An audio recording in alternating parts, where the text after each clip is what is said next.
So salt is purifying. That's what salt does. Salt is a preservative.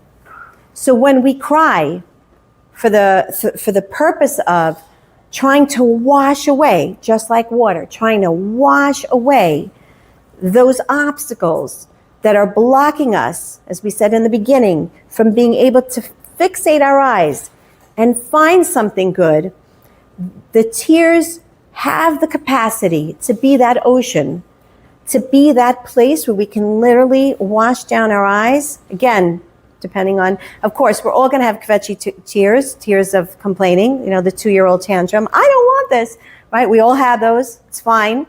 Once we graduate from that and we moved on, then to have those tears of, but I just want to see the good. There is good. I know there's good. You promised good. The whole Torah is about good. It's about redemption. It's about Mashiach. It's about seeing the reward. Show me the goods. Show me the good, right? Show me the goods.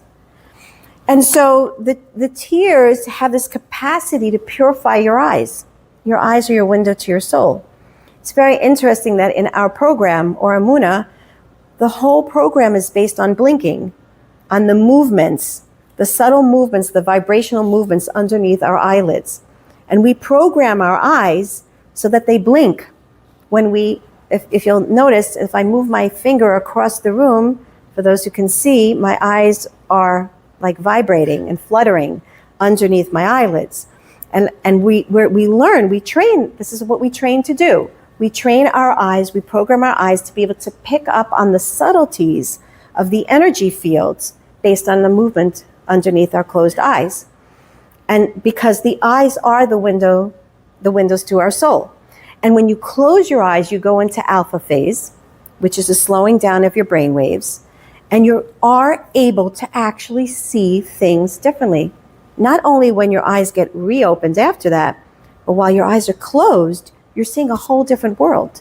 You're seeing an internal world. You're seeing what's going on inside. And you're judging your outside reality based on what you noticed inside first. And so everything changes. Now, if you cry when your eyes are closed, be prepared to totally see your world differently. Because you're not just cleansing what you're seeing, but you're actually cleansing the ability to see more inside. So there's also a difference when you say, I'm shutting myself down to everything that's out there, and let those tears fall while your eyes are closed, you're able to see more what's going on internally. And the tears of such are the expression, the soul's expression of the fiery pain of exile.